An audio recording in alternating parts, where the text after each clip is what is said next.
Righty, everyone. It's 10 o'clock, so we're going to go ahead and get started. Good morning, everyone, and happy 223rd day of 2022. Yes, today, August 11th, is the 223rd day of 2022. 2022 has been an interesting year, some interesting events, Russia's invasion of Ukraine, this rapid inflation, and there's some significant changes in the Florida statutes. So in today's bonus session, we're going to provide a legislative update of the recent session and keep you informed of the effects that these have on community associations. We're graciously fortunate to have John Stromer and Richard DuBose joining us here and educating us on all of these new updates that are going on. Gentlemen, would you briefly take a moment to tell us a little bit about yourselves and possibly tell maybe some of our new attendees and participants about our program? John, Rich, go you want ahead. to go first? All right. Well, I'm the founding partner, managing partner, Stromer and Company. We've been in business for 35 years. We do this work throughout the state. We do, 300-400 association audits. Like I said, throughout the state of Florida. Very, very involved in this entire process. And as Richard gets more into this, I've got the benefit of being able to deal with various law firms, some of which are directly involved in this legislation and some of the attempts you're trying to make to smooth things out, meaning there's glitch bills coming. So there's a lot to talk about. This is the first wave, if you will. There will be, in my opinion, modifications to it known as glitch bills, and Richard could get into some of that. But we got to follow up, monitor. This is a big issue, a very big issue. Thanks. Richard DuBose, Godey DuBose and Cross, full service law firm, but with a primary practice area of representing condo and homeowner associations. All right, wonderful. And those of you who are not familiar with who I am, my name is Rain McGreevy, and I'm one of the directors at Stromer and Company. I've been performing audits for community associations for right about 20 years now. I've worked with communities through the accounting heartaches of Hurricane Charlie, Irma, the recession, and I was also helping the communities work through the changes by the new accounting standards. And of course, I will be here by your side as we navigate the path of these new changes that we're going to talk about today. Now, fortunately, unlike a hurricane, we actually have months to prepare for these changes, but we're now kind of getting in that forecast cone. So kind of like Richard always says, it's time to buckle up. Now, a few housekeeping items before we go ahead and get started. If you have any questions as we go throughout the session, please enter them in the chat or in the question box. If we can't get to the questions or we don't know the answers, we can hold them and we can actually try to get resolution for our next bonus session that we're going to be holding in September to go over the same topic as well as any new findings that we have. Now, we will be releasing a copy of the PowerPoint presentation to all of our attendees. And also, I know everyone is asking, where can we get a copy of this recording? And we're working on it. And as soon as we get everything up and running, we'll be sure to blast it out to all of you so that way you can rewatch these wonderful presentations, as well as to pass them along and maybe give some links to other people who are going to find it interesting. All right, now without any further delay, I'm going to turn this over to Richard and to John to go ahead and get us started. Okay, are you going to put up the PowerPoint, Rain? I will. Bear with me just a moment. Well, while she's doing that, let me just give a little background. SB4-D, Senate Bill 4D, is what I commonly refer to, and I think most others do, the Surfside bill. It was the legislation adopted May 26th to address the concerns about construction issues and the building resiliency and all of the things that caused the Surfside Champlain Towers building to fall down. So in the original session, there were a couple of bills and a lot of stuff going on. And at the end of the day, nothing got passed out of the regular session.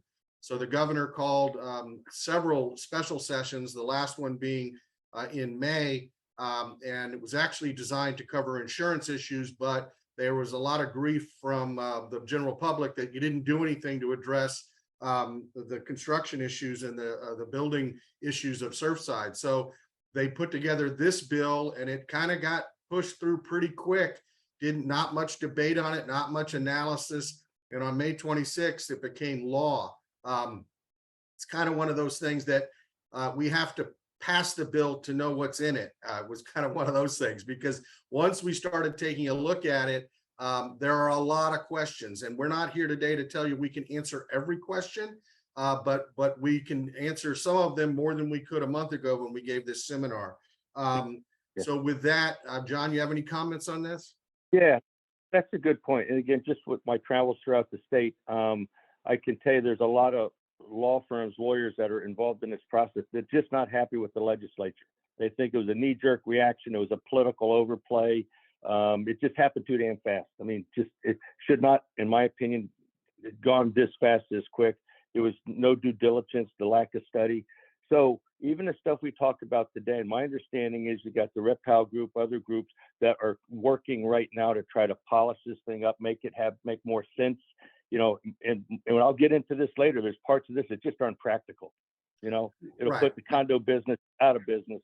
So even the things we talk about today are for today. They may change later as glitch bills come out. Right. Okay. So let's roll, Ryan. We can skip that. And let me say, this is a legislative update. There were other legislative changes non-related to the Surfside issue. We're just going to cover the Surfside issue in this. So this is not a complete legal update. So Senate Bill 4-D, who is affected by this? This is the primary question. This affects condominium and cooperative associations 718 and 719, but you have to have the building be 3 stories or more in height and has more than 4 units. If you're a 3-story condo with units on the 1 unit on the first floor, 1 unit on the second, 1 unit on the third, even though you're a 3-story building, this doesn't apply to you. You have to have 4 or more units in the building and be 3 stories or more in height. Okay, that's who this applies to. So if you're a 2-story condominium, it doesn't apply to you. If you're a 1-story condominium or a co-op, it doesn't apply to you. If you're an HOA, there's a small niche where it could apply to you, but we're not going to get into that. But typically it wouldn't apply to you there. The 2 first components of this, and let me get to the first question that comes up. This is one of the first questions. Well, what if our first story is a parking garage and the next 2 stories, 2 and 3, are the residential part of it? Under the current bill, there is no distinction for that. It does not say 3 stories of residential units. It doesn't make any distinction. So the answer to that would be yes, this under its current version of the law, this is going to apply to you, even if stories 2 and 3 are the residential and the first floor is a parking garage or commercial space or something else. That doesn't matter. It's still 3 stories or more. And there are 2 deadlines here. There's 2 big components of this bill. There's the milestone inspection part of the bill law, and then there's what's a structural integrity reserve study part. So we're going to cover the milestone inspection first. This is designed for the buildings that it applies to. 30 years from the date of your CO, you have to have a milestone inspection, which is an inspection. We'll get into the details in a minute. If you're within 3 miles of the coastline, you have to do it 25 years from the date of CO. CO stands for Certificate of Occupancy. So those are the deadlines. Now, another question that came up last time that we couldn't answer, but we can answer today is, well, what is the coastline? The statute actually refers to another statute, 376.031, which defines coastline. And I'm going to read it. And when I read it, you're still going to have some questions, but I'm not going to be able to answer them all because I'm not a maritime lawyer. Coastline means, quote, the line of mean low water along the portion of the coast that is in direct contact with the open sea and the line marking the seaward limit of inland waters. Okay, so obviously, if you're on the beach and you can see the water, you're definitely going to apply. I've had questions about what if we're inland a little bit and we're on the intercoastal. I don't know those details, but it says it means the line of the mean low water along the portion of the coast that is in direct contact with the open sea. So is the intercoastal in direct contact with the open sea? I don't know. John? It's probably low tide. Right. So again, questions are like, well, I live up 3 miles upriver on the Caloosahatchee River in Fort Myers. I can get to the Gulf, which would be the open sea. Does that count? I don't know how that's going to work, but that's the definition. So next slide. Okay. After you have your first milestone inspection, you have to do it every 10 years thereafter. Okay. If you're already 25 or 30 years old, your condo or co-op is already 25 or 30 years old, you have to do your first milestone inspection by December 31, 2024. Okay. So if you've already reached that 25 year for 3 miles of the coastline or 30 years from the date of CO, you already passed that date. You have to do this milestone inspection by December 31, 2024, and then you will have to do it every 10 years thereafter. It is a common expense of the association. An interesting question that came up was said, what if we have 2 condominium buildings in our condominium? One is 3 stories and the other is 2 stories. We only have to do the milestone study for the 3-story building. But if you're a single condominium association, you're not a multi-condominium association, the people in that 2-story building are still going to have to pay for the milestone inspection, which seems a little unfair, but that's the way it is. Okay, and this is the exception I talked about. It excludes single family, 2-family, and 3-family dwellings with 3 or more or fewer habitable stories above the ground. That's the exception I talked about before. Okay, so what is a milestone inspection? It's a structural integrity inspection conducted by a licensed architect or engineer. There was a lot of controversy about this, saying, why can't reserve study specialists do this? And we'll talk more about that later. But right now, it has to be conducted by a licensed architect or engineer from Florida. Of the building includes load-bearing walls and primary structural members as defined in the statute. The engineer or architect is going to have to put a seal on the document saying it's under seal, which means they're putting their license on the line that they've done the study. Okay. We just talked about this. If your building's already 25 or 30 years old, you've got to do your milestone study by December 31, 2024. Okay. Next.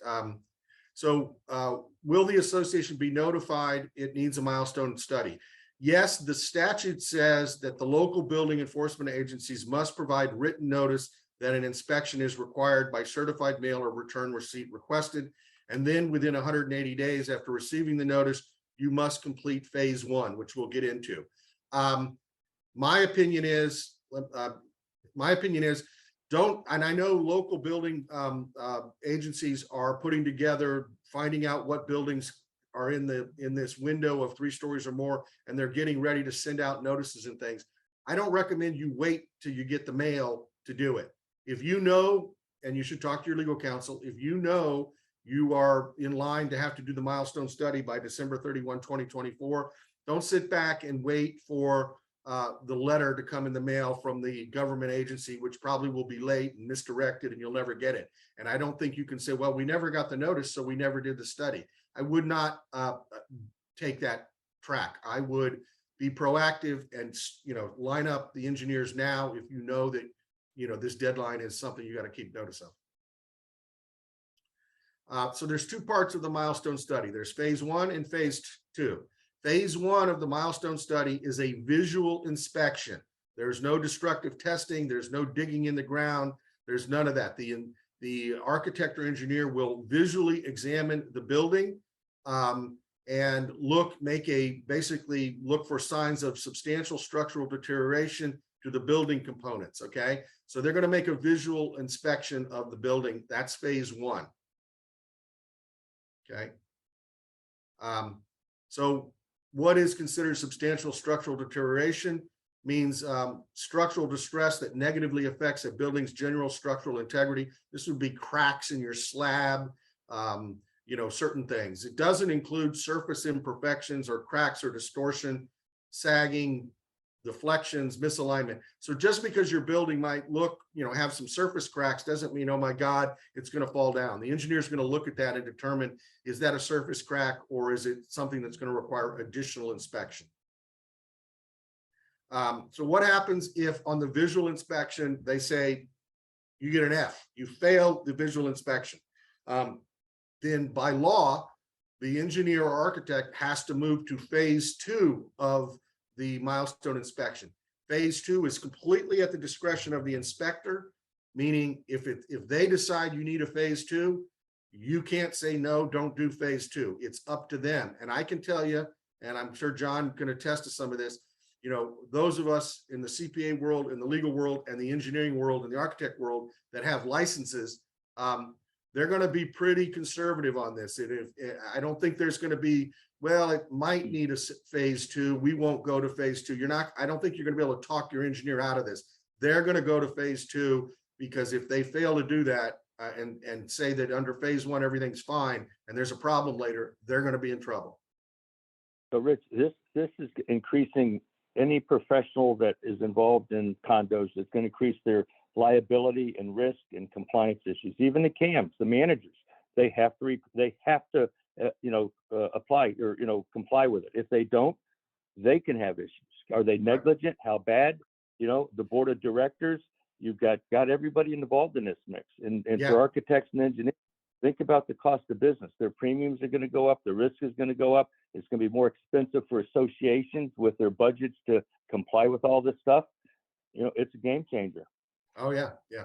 So the phase 2 is a more involved inspection. Obviously, it will involve possibly destructive or non-destructive testing at their discretion. That's where they're going to open up walls, look at the foundation, dig holes, things that engineers do to get inside the building, as opposed to the phase 1. So phase 2, inspection at the direction of the inspector, that may be as extensive or as limited as necessary to fully assess areas of structural distress in order to confirm whether the building is structurally sound.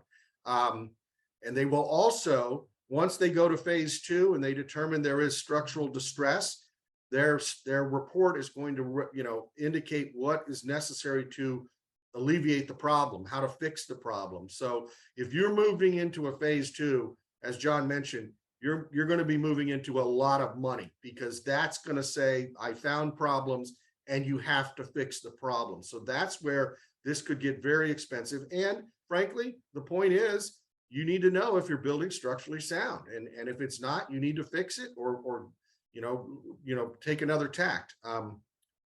The law says that they will try to do the destructive testing in at least the least disruptive way possible.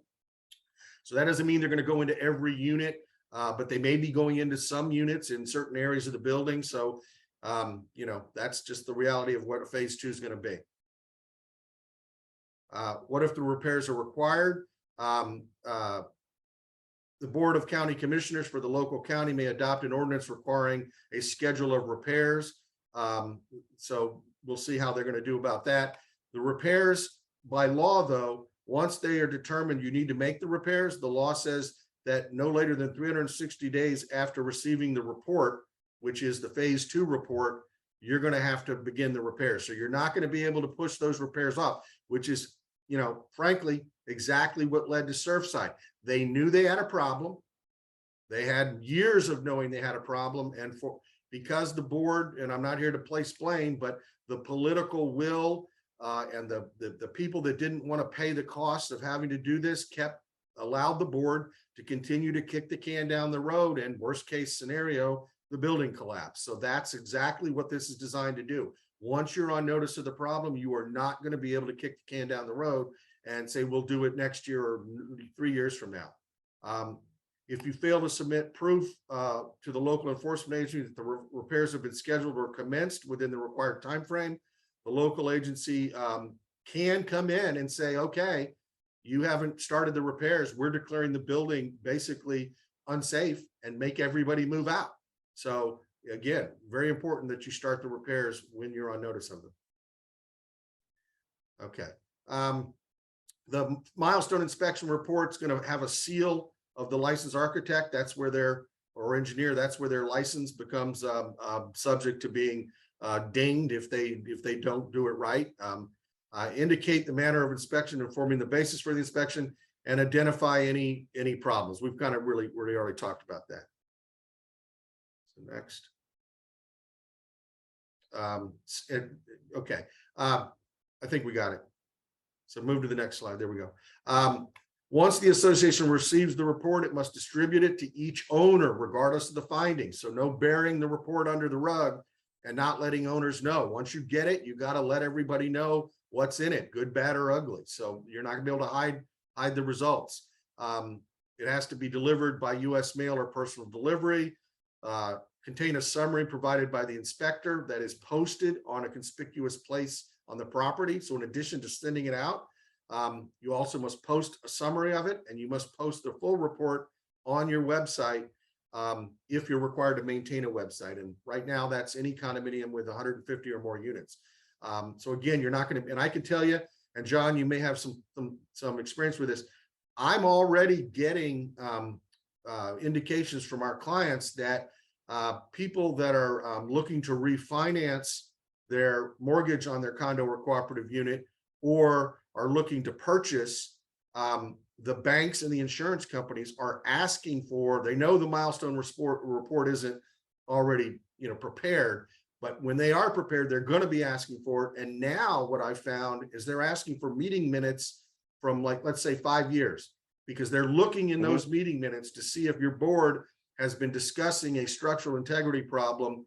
And if they find it and they don't find that you've done anything, they're going to say, well, 3 years ago, you talked about this bad roof. What have you done? And they're already requiring evidence that you've taken the action identified in your minutes.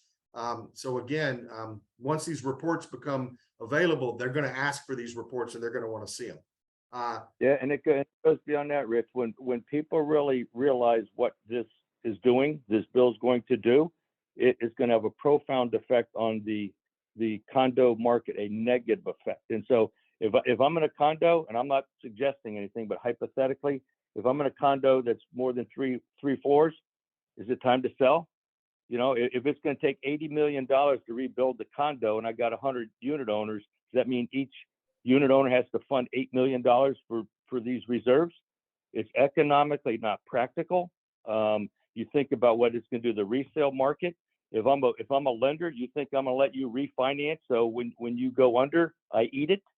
There are so many ramifications that haven't even been thought through yet because of this bill. People are just trying to understand it, but once you understand it and go way beyond it, it's got some heavy stuff in there. And so one other quick thing to add, and I hope it takes place, because the group of attorneys that I get to interact with, they're trying to modify this concept in terms of replace, to modify the concept to just repair. And that might really bring down the economic issues that are associated with this. But trust me, we've been through the legal process, and I've been involved in state legislative stuff, getting built. It's like sausage. It goes in one way, comes out something different, and we don't know. We don't know how it's going to land, but there's a lot of financial considerations that go way beyond this bill. Right. And look at the bottom line here, folks, on the screen. If your association fails to complete the structural integrity reserve study, which is going to be based on the milestone inspection report information, it's a breach of the fiduciary duty of the officers and directors. So you could be personally held liable if you just refuse to do this. So you really have no choice. Next. So, down the road, as John mentioned, there's going to be some changes to this law. I would not expect substantial changes. I mean, what I foresee is maybe they'll kick the deadlines down the road a little bit. That January or December 31, 2024 deadline for the milestone report, that might get pushed back. A lot of times when in the past, when we've had these deadlines for fire sprinkler retrofit bills, every couple of years, they'll kick the deadline down a little bit farther. I don't know that they'll do that here, but they might, but I wouldn't bank on it. Don't expect that to happen. So don't sit back and wait thinking the legislature is going to move these timelines out, but they might. And I don't think there's going to be substantial changes to the basic concepts here of requiring the milestone inspection study. But the new law also authorizes the local enforcement agencies to adopt timelines and penalties for failing to comply. So in addition to breaching your fiduciary duty, you could be penalized by local code enforcement. The Florida Building Commission is going to review the milestone inspection requirements imposed by the new law and make recommendations. So we may get tweaks to what's required in the future. And the Florida Building Commission and Fire Marshal are supposed to work together with the legislature for recommendations for comprehensive structural and life safety standards for maintaining, inspecting all buildings for 3 stories or higher. So there's going to be a lot of other entities involved in putting more requirements on you just beyond just this bill. So also there's a portion in here for community association managers. It says if a community association manager or firm has a contract with an association that has a building that is subject to the law, which is 3 stories or more, the manager or firm must comply with that as directed by the board. Not really sure what this law really does. I mean, it basically is saying if the board tells the manager to go out and find an engineer that can perform the study and bring it, they've got to do what the board says. So the manager needs to make sure, that they comply with their tasks of obtaining this information, but ultimately it's the board's responsibility. Next. Yeah, in recommendations for managers, document. This whole due diligence, making sure you cover your professional license and stuff. If you don't document it, you can't prove you did it. And I mean communications with board and others showing that you're making an attempt to comply with this stuff. Right. Okay, next. Now that's the end of the phase 1 part, or the first component, which is the milestone inspection requirements. Again, by December 31, 2024, if you've already reached your 25 or 30-year limit, you have to do it. If you're not there yet, then once you reach your 25 for 3 miles or closer to the coast, or your 30-year mark, you have to do it. But the earliest date is December 31, 2024. Okay, the next major second half of the bill, SB4-D, was what's called Structural Integrity Reserve Study. We're commonly referring to it as SIRS, S-I-R-S, Structural Integrity Reserve Study. Okay, it's similar. The milestone it looks at the same components of the milestone inspection, looks at those same components, but now it creates mandatory reserves for to replace those components, and we're going to get into what components they are. Okay, but you have to do a reserve study. Again, this reserve study is not performed by your which in the past you've gone out and hired a reserve study specialist. A reserve study specialist cannot perform this special structural integrity reserve study unless they are a Florida licensed engineer or Florida licensed architect. So some reserve study companies probably have people that qualify, but what I'm seeing already is most of these are being done by engineering companies that are already putting out quotes to do this structural integrity reserve study. The initial study must be completed by December 31, 2024, and is required every 10 years thereafter. The reserve study is not based on your building's 25 or 30 years old. That's the milestone inspection study, okay? This reserve study applies to all buildings, regardless of whether you're 25 or 30 years old yet. So everybody that's 3 stories or more has to do this, and you're going to have to do the first study and complete it by December 31, 2024. Then every 10 years thereafter, do the study again. Now, what does that mean for your budget? And John and Rain can talk about this. That means under the current deadlines, as of your 2025 budget, you are now going to, and we're going to get into the categories, which you'll see in a minute. You're now going to have to add all of the structural integrity reserves to your budget. So people are now asking me, well, how do we budget for this next year? You don't have to budget. You could start now, and maybe John can opine on whether you should jump the gun and start collecting the money now. But legally, that money does not have to be put into your accounts until your 2025 budget. Okay. Yeah. What do you think, John? Richard, sooner is always better than never or later. I mean, it's good if it's inevitable. You got to start something. I mean, and you may have to try to do it in increments or something, because I don't think many people are going to be able to afford if they completely comply. But it goes beyond that. So the cost of having the studies done, you got to budget for. Your cost of your insurance is probably going to go up. Your legal fees may go up. You're going to have all these ancillary related activities that are going to increase in cost because they're attributable to this bill. So talk to the people that know, your insurance company, your agents, and everybody else to get the proper direction. Right. But And now I it's know time to start. Rain, we had some questions, Rain, that said, well, what is the timeline for how long you have to reserve for things?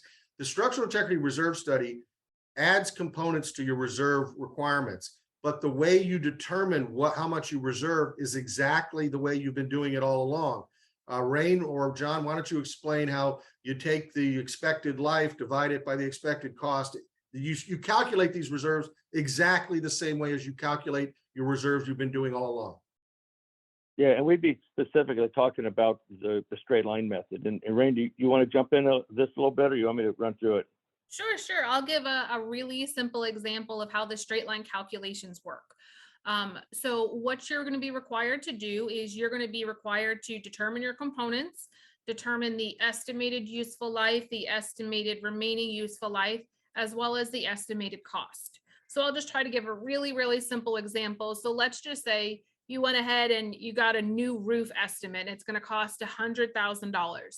And they estimate that there's 10 years left. And let's just say we haven't set any money aside. So what you would do in your calculations is you would take your $100,000 is your estimated cost, subtract out how much you currently have, which is 0, and divide it by the estimated remaining useful life of 10 years, which would give you $10,000 you would be required to fund every year. Now that's under the straight line method of calculation. The pooling method is slightly different in that type of concept, where you're going to be putting together a much larger schedule. It's going to go out as far as your longest remaining useful life, however many years that is. And then you drop in information about when you're expected to incur those expenses. And then you figure out how much you have to have funding, so that way your balance every single year always remains a positive number. By statute, you're not allowed to make that go 0 or be into the negative. And the expectation is that your funding is going to be flat or level all of the years, not that you're going to have balloon payments in certain years to meet certain expenses. So that's a quick little way to do that calculation. Right.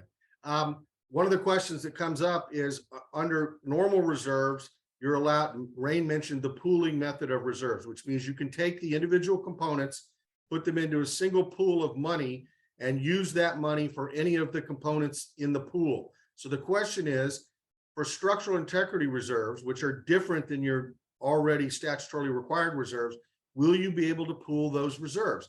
John and I have looked at the statute, and I believe most of us that have looked at it, under a strict reading of the current law, the answer is no.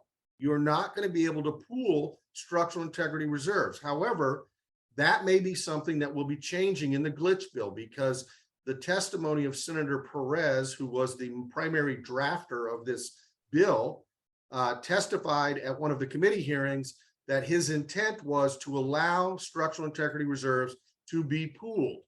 However, what his intent was is not reflected in the plain reading of the statute, which says it doesn't say you can't pool it. It just says you cannot use structural integrity reserves for anything but what they're intended for, which means you really can't pool it, okay, under the strict reading. That may change, though. Next. Yeah. Okay, so here is the big kahuna, okay?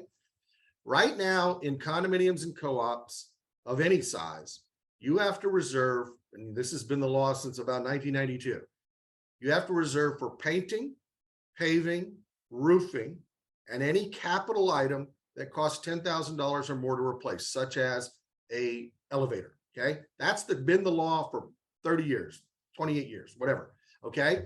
That law also allowed you, it required full funding of those reserves every year, unless the owners, on an owner vote, on an annual basis, voted to say we don't want to fund, or we want to partially fund. That's been the law for all of these years. You can waive reserves, you can collect part of the reserves. Furthermore, the law said even if you had a roof reserve, if the owners voted to allow you to take the roof reserve and use it for something other than the roof, you could do that. And you could borrow from reserves if the owners voted to allow you to do it. That was the law. That is still the law, except for structural integrity reserves, which are listed here. And you'll notice the first one is roof. You've always been required to reserve for the roof, but you could waive that roof reserve or borrow from it with a vote of the owners. It's now one of the special non-waivable structural integrity reserves. So all of these reserves must be fully funded every year. They cannot be waived by a vote of the owners, and they cannot be used for anything other than what's on this list. That's the big financial whammy that is going to really affect a lot of condominiums, because let's go down this list. And then I know John will have some thoughts on this. This is now the structural integrity reserves. Again, can't waive them, must collect them in full every year. In Rain's example, for the roof, you have to collect $10,000 next year for that 10-year life expectant roof that's going to cost $100,000.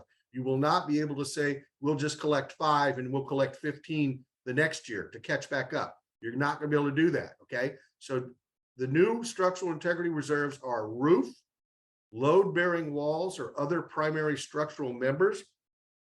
The floor, does that mean the bottom floor or every floor? The statute just says floor, okay? Maybe they'll clarify that.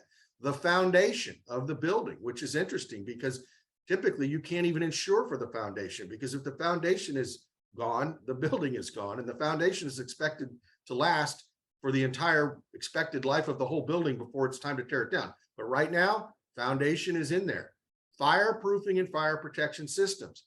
And these are the literal words in the statute. You might ask yourself, well, what does a fireproofing and fire protection system have to do with the structural integrity of the building? I mean, I'm not an engineer, I'm not an architect. It obviously is a safety system for the building to prevent the building from burning down. But if the fireproofing system is deficient, other than putting the building at risk for a fire, is that really structural integrity? Well, obviously not, but they threw a few things in here that really aren't connected to structural integrity because they're trying to get back to more life safety, okay? Same thing with plumbing and electrical systems. Are they structural? Do they affect the structural integrity of the building? Again, I'm not an engineer. An engineer might say, yeah, they do. But as a layman, I would think, I don't know how plumbing affects the structural integrity of the building, but these are part of the non-waivable reserves. Waterproofing and exterior painting. Okay, once again, you remember what I said? Right now, painting, paving, and roofing. Well, now roofing and painting have been moved into the structural integrity reserves that will not be waivable. Windows. Okay, I don't know if windows are structural integrity items, but even if they are, the question is, well, what about if our condominium or co-op documents make the owners required to maintain, repair, and replace the windows, not the association?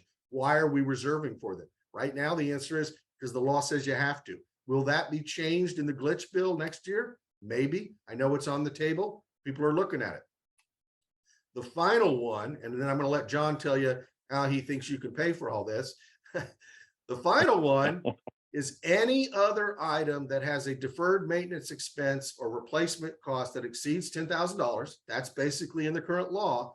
But if the failure to replace it or maintain it will negatively affect the structural integrity of the building. So I think the best example of this would be a seawall.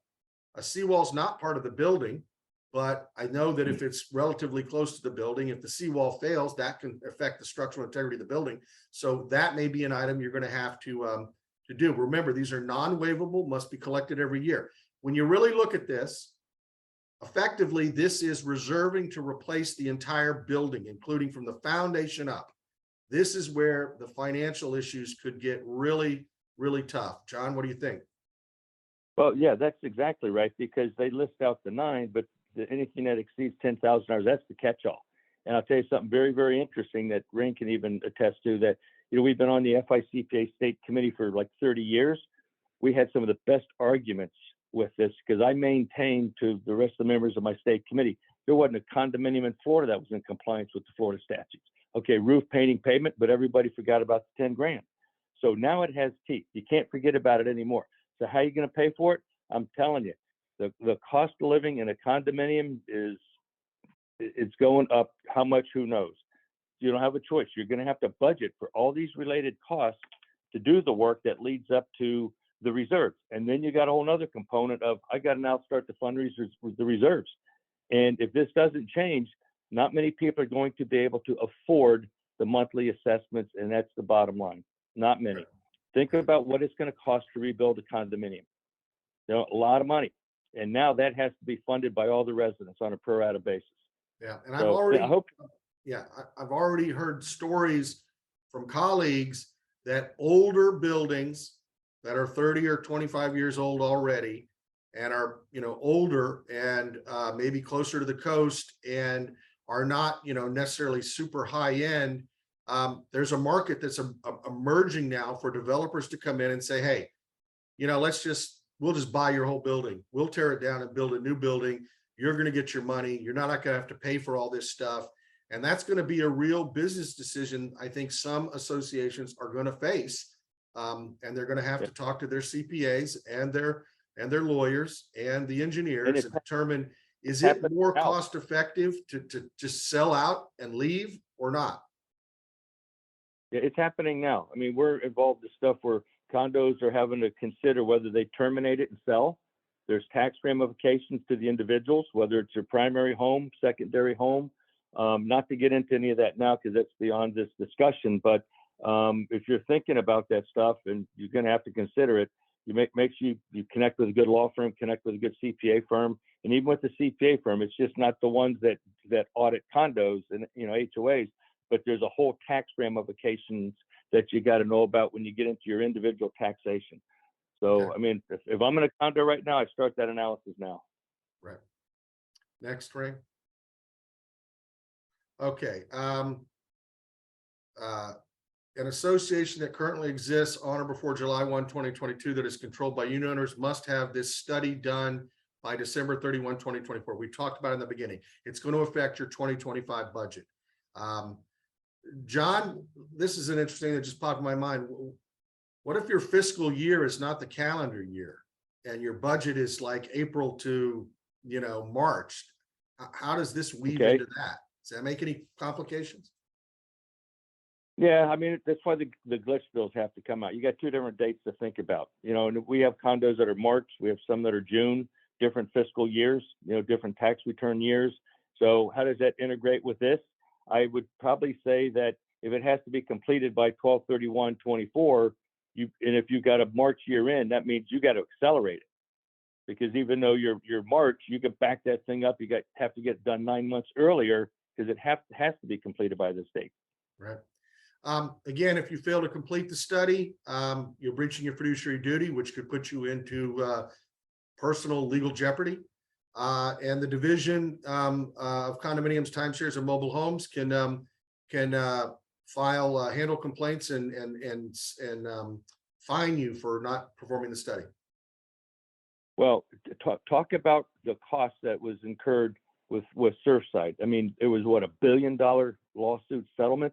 So it's just, it's one thing to get fined by the state, but if something goes south, it'll change someone's life forever. I mean, $1 billion worth of damages. So a lot to think about. Okay, next, Frank. We can go to the next slide. Basically, obviously, these milestone studies and the structural integrity reserve study are official records. They must be kept. The reserve study, each one for 15 years. And the milestone is also 15 years. So if it becomes an official record, you got to keep it. Okay. Under the condominium law, I don't know if this is in the co-op, I think it is. Renters that are people that are residing there but are not owners, they have always been for the last couple of years, the law said they are entitled to certain official records, which are the declaration, bylaws, and rules. Now the renter will be entitled to get a copy of the inspection report as well, which I think is reasonable because if I'm renting in the building, I want to know if it's a safe building. So you're going to have to give it to tenants that want to see it as well. Again, must be posted on your website if you're required to have one, which is 150 units or more. You're required to have a website. You're going to have to post the report, all the reports. Next. Okay. Again, John might have some comments here, but the annual budget must include the most recent structural integrity reserve study as prepared by the inspector. Again, the effective date is December 31, 2024. And again, remember, the members can't waive these or reduce funding of these structural integrity reserves. you're stuck with them, okay? Developers, this is, if you're building, if you're buying into a condominium that has not turned over yet, the developer still is building units or still has units for sale and is not transitioned to unit owner control, the developer is going to have to prepare the structural integrity reserve study as well, right off the bat. And they must also perform the milestone inspection report. So even if it's a brand new building being built right now, and it's going to turn over, in December, at turnover, the developer is going to have to provide you the milestone inspection report and going to have to provide you the structural integrity reserve study at their cost, as my understanding is at their cost. So actually that would be a benefit to you of not having to pay for the report. Next. Okay, this is also interesting. Another date that you have to keep in mind is January 1, 2023, okay?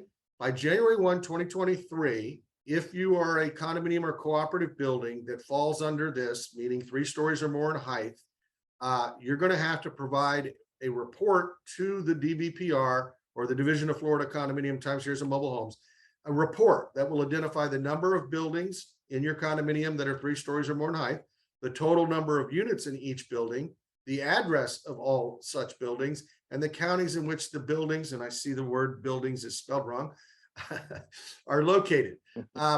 This report is due by January 1, 2023. Again, I'm not here to make fun of our government officials, but everyone was asking, well, where's the form that we can fill out? Because the division is preparing a form that you're supposed to fill out and provide this information.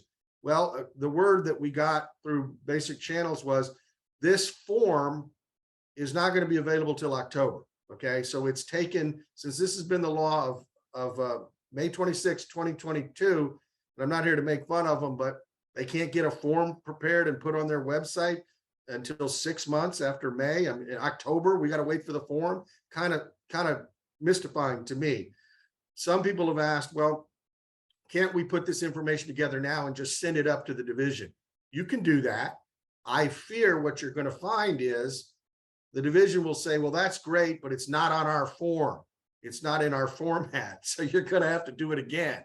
So what I would recommend you do here, get this information together, make a spreadsheet, pull all this information together, and sit tight and wait till October when they put out the form. And maybe it's going to be an online fill in the blank type deal. I'm not here to make fun of them, but it doesn't seem like it should take this long to get this information form prepared. But get this prepared and get ready to submit it. It's due by the end of the year, basically. The reason for this is they want to know how many buildings we have in Florida that are 3 stories or more in height, how many units, because they're going to keep tabs on this.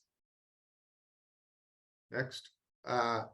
They'll compile a list that must disclose the information, and they're going to check that you're doing it. So that the purpose is to be able to come back and check.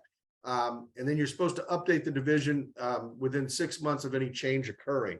So you might ask, well, how would a change occur?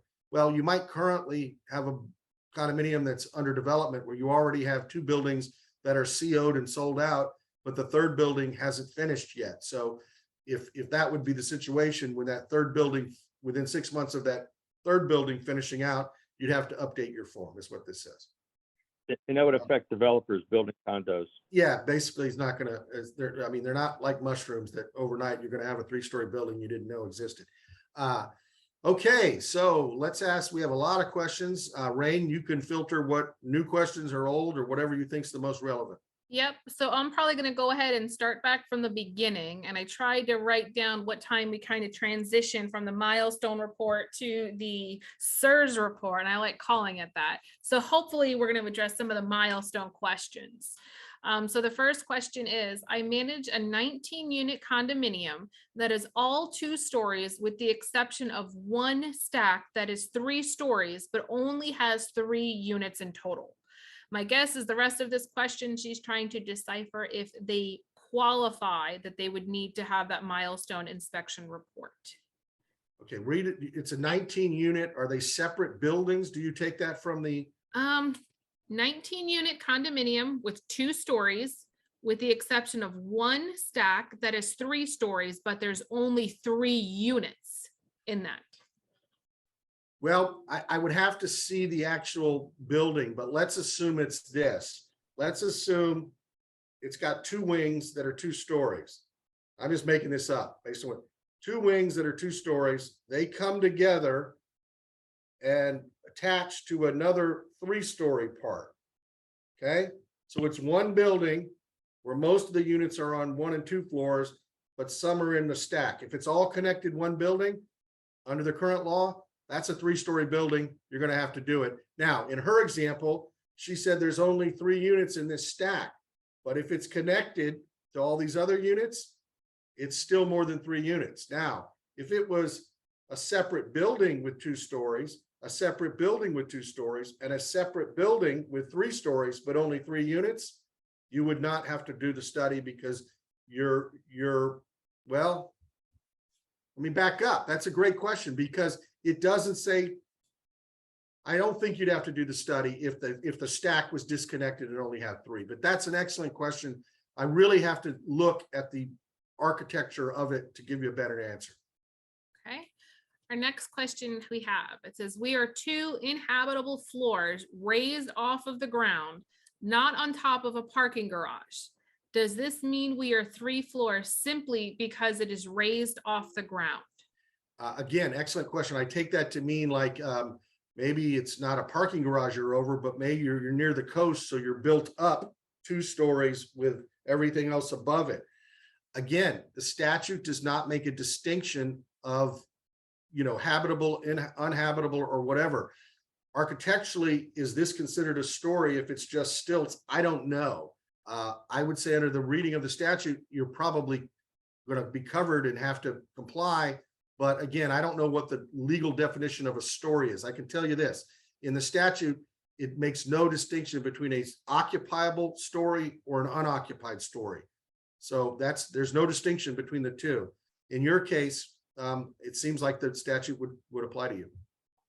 Here's our next question. How can we be proactive if there are potential changes and it could change what is done and paid for? Also, some firms are not yet taking appointments because of their county regulations have not been posted. Yeah, I mean, that's kind of, and John probably has some thoughts on this. I mean, you do take a bit of a risk running out and performing the study today to be proactive.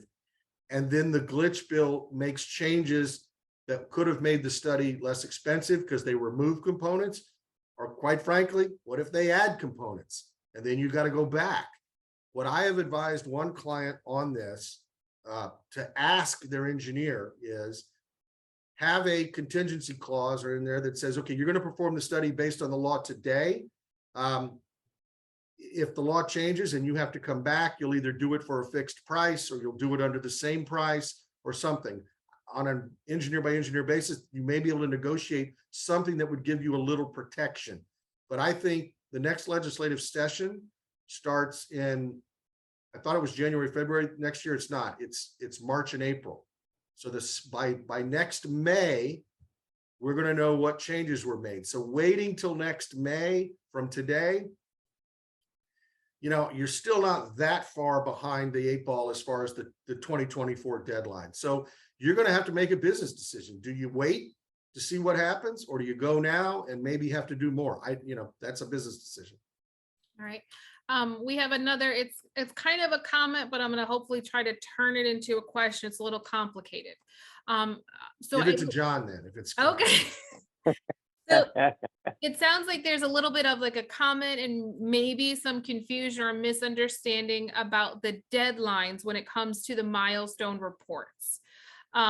Is the deadline December 31st, 2024? Is that kind of a hard deadline for anybody, or might there be some communities that have a requirement to do something sooner? Meaning if your community is, let's just say 40 years old, might you have to do it by the end of December 31st, 2022, or is 2024? Under the current law, even if you're over 30 or 25 years old, your deadline is December 31, 2024. Now, of course, if you live in Miami-Dade or I believe Broward County, They have had for years their own 40-year inspection report requirement. This law does not affect that, but how does this law correlate with that? That's a question that people on the East Coast have been asking. What if we did our 40-year study last year? Do we have to now do this milestone study when the 40-year study was effectively the same thing? The law doesn't give you an exception. Maybe that'll be in the glitch bill. Okay. Question is, and I don't know if we can answer it. It says, does insurance cover any of the costs for reconstruction for phase 2 issues? Probably not, because insurance covers damage caused by an insurable event, like as a fire or a hurricane. If you're again, your foundation's not even insured, but if your roof is just structurally unsound because of its age and failure to maintain properly over the years, that's not covered by insurance. Okay. Insurance doesn't cover improvements or repairs. All right, next question is, if a phase 2 inspection report is required, can I hire a different inspector to perform the phase 2 report? No, under the current law, I don't see any way you don't. The decision to go to phase 2 is made by the engineer that did phase 1. And I don't believe there's any way you can hire a different engineer. I mean, the law doesn't really contemplate that. I think it has to be done by the same engineer. Okay. Hey, Rich, quick comment here. You know, there's going to be such a huge backlog of work to get done, and not enough engineers and architects. So I wonder if it's possible, if I'm on the board, I start to build a relationship and vet and go through this RFP process to decide on the firm or group I want, and then maybe you can get on a priority waiting list. So if it's go time, you know, I think that's a great idea. Number 30, not number 300. Right, and I want to announce the formation of Richard DeBost, SIRS Engineering, opening up next month. I got plenty of work. I don't need to be doing that. Well, I actually have a friend who works for a firm that's beginning to do those studies. And when I had talked with her 3 weeks, she said they were well booked out through the end of December. They had hired, I wanted to say 15 additional people, but they're in the process of making sure everybody's certified and up to code in order to be able to perform these. So, and in her line of business, you know, she rewound 6 months ago, it was much, much slower. So, you know, things are definitely picking up, the word's getting out there, and a lot of these companies are really kind of getting slammed, and they're trying to prioritize and get stuff done. But, you know, you really need to start getting this on board and making sure you're getting things in before the deadline. Okay. Absolutely. Next question we kind of have, I think we addressed it. She said, what is the timeline for associations that are 26 years old and 1 mile from the coast? You got to do your milestone study by December 31, 2024, and you're going to have to collect the SIRS reserves starting in the 2025 budget year. All right, and now I think we're kind of transitioning over to the SIRS report. So somebody said, is there any advantage to pooling with this change? I think it's kind of open-ended. Under the current reading of the statute, you can't pool the SIRS reserves, but that's a real possibility that will be allowed after the glitch bill goes through. Okay. This one says, so to be clear, with a structural reserve, you can borrow within this pool. Will this create 2 distinct reserve pools, each which can do intra borrowings but not inter borrowings? Is that correct? It will create 2 types of reserves, which are waivable by owner vote reserves, which will currently be paving and any capital item $10,000 or more that does not affect the structural integrity of the building, like let's say a tennis court or possibly a pool. That you can pool, waive, reduce on a vote of the owners, all of that. The other SIRS reserves under the current reading of the statute are not poolable. And even if they became poolable, you would not be able to borrow from them for an alternate purpose or use them for an alternate purpose other than what the pool is designed for, even with a vote of the owners.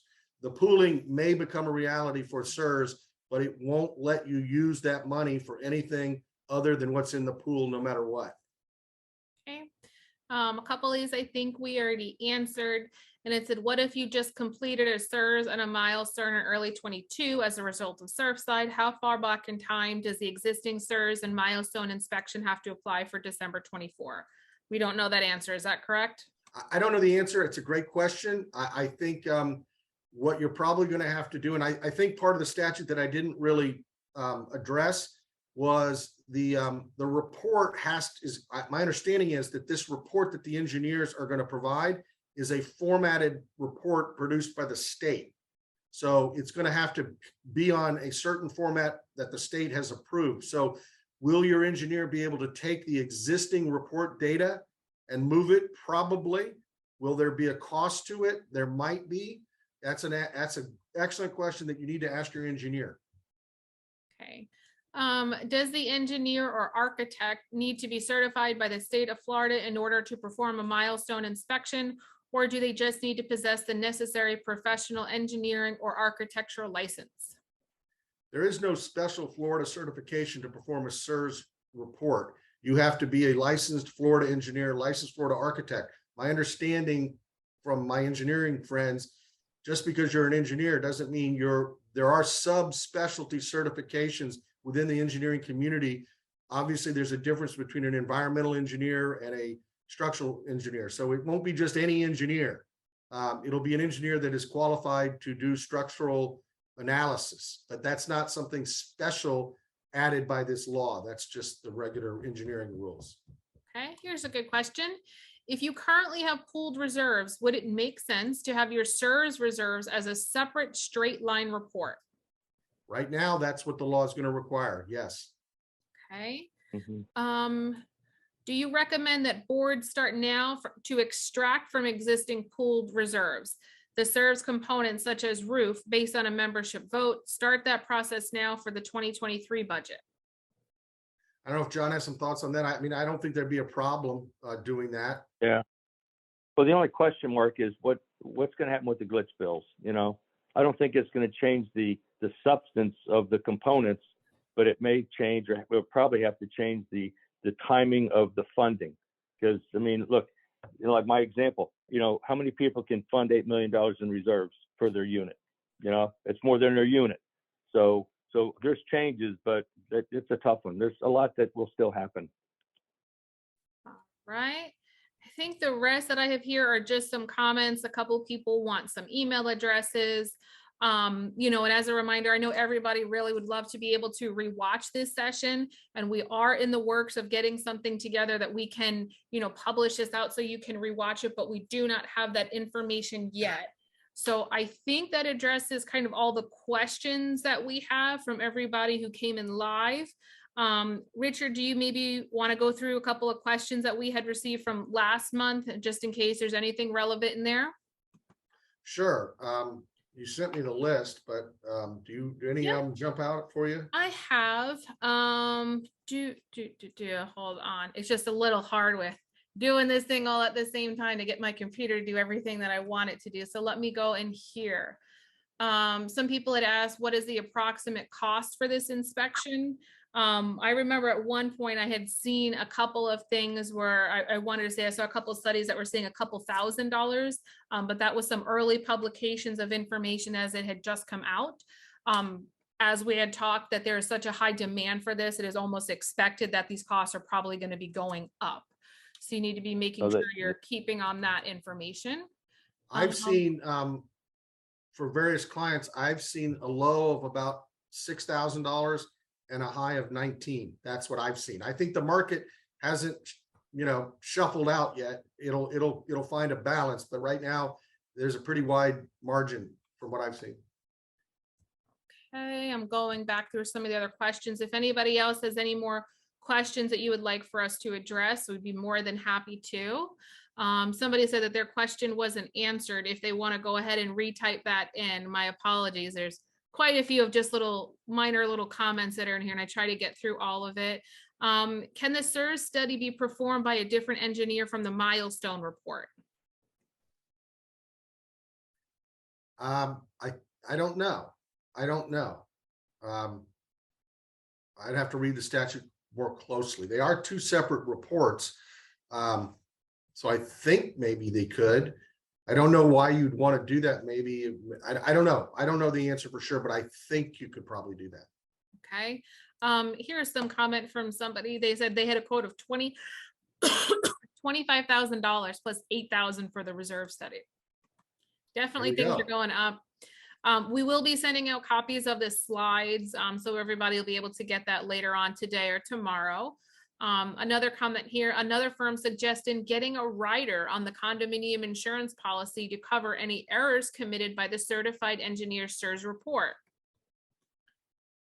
Didn't know you could get that, but Didn't either. here, well, need a best guess for the glitch bill of when do we think it's going to be getting done by the legislative?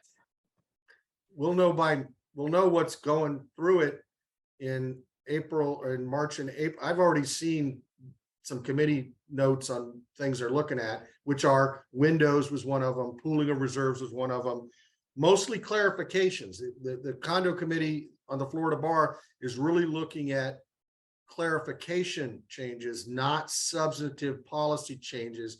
But we'll know what the bill looks like as soon as it's filed, which will be probably early next year. We'll know what it really, changes by May of next year. Okay. Richard, nothing you're seeing that deals with the funding requirements, the economics behind this? I've seen a lot of arguments about it. The committee I was on, there was a big, some hot feelings about that. But the committee of the Florida Bar subcommittee that I'm familiar with is really looking at technical changes. There may be others working on other stuff. Sure. All right. Hold on, going through. Should the milestone inspection report become a reserve item if it's more than $10,000? No, because it's not a capital item with a life. But I think John and Rain will agree that if it's going to cost $20,000 and you got to do it by December 31, 2024, you need to start budgeting for it. So it's not really a reserve, but should you collect the money now? I think that'd be a smart move. Agreed. Some people are asking, can the phase 1 study report be done early? Yeah, I mean, sure. Well, when you say early, before the deadline, if you're required to do it, or earlier, if you're 20, if your building's 15 years old, even if you're 25 miles to the coast, you got 10 years before you're going to need to do the study, or the phase 1 study, the milestone study. So I wouldn't necessarily do it because there's a 10 years left on the timeline, and that could be a lot of changes. You're still going to have to do the structural integrity reserve study, though, which is going to identify a lot of the same things. So, that's my thought. Okay. This was a question from the last time. The question was really, does this apply only to condominiums and co-ops, or does this apply to any other buildings in the state of Florida that are greater than 2 stories? Doesn't apply to any commercial. It applies to residential condominiums and co-ops for sure. There is conceptually a possibility that if you had like a townhouse type HOA, which are connected townhouse like brownstones that are more than 3 stories each, like a 4-story walk-up brownstone building with 6 of them attached, arguably it would apply to that. Richard, how about commercial condominiums? I don't. Not residential. I don't think it applies to commercial condos. I don't know. That's a good question. I know it applies to residential condos that have a commercial component. One of the floors might be, the ground floor might be commercial and the 4 stories above are residential. It definitely applies to that. If it's a completely 4-story commercial condo, I don't know. That's a good question. All right. And then one of the last questions I have here is, do you have a list of engineers that you would recommend? Certainly. I mean, again, nothing, I'm happy to tell you the engineers in my local area that I've seen performing the studies, so sure. Rich, my advice is go out to CAI. You know, I mean, if they're involved in the industry group, they're you got to assume they got the background, expertise, and knowledge. You know, so I'd probably start with the members of CAI. Is my recommendation. CAI is the Community Associations Institute, which is a national nonprofit umbrella organization for all things related to condos and co-ops and HOAs. Whatever region of Florida you're in, there's different chapters. Just Google CAI North Florida, CAI West Florida, whatever, you'll find their website. They're an excellent resource for that information. Okay, and then I have one more question that we'll answer here before I'm gonna go ahead and put back up the intro slides that has all of our contact information, because that's some of our questions. But the last question we're going to answer here, somebody joined a little bit late, but she was trying to figure out what is the date that you use to determine the age of your condo? Is it the CO date for the building, the date of your articles, the turnover date? Can you clarify that, Richard? The CO date, is that what you're talking about? Yeah, she's trying to figure out what date do you use to determine the age of the condo? Is it the your CO, certificate of occupancy? And if you don't know it, you can go to your local building person.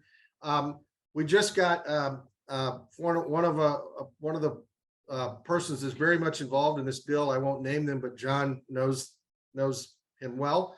Has provided some information that the coastline. Remember, I said, you know, I don't know if you live on the Gulf, if you're up river, The coastline within whatever miles of the sea means the Gulf of Mexico and the Atlantic Ocean.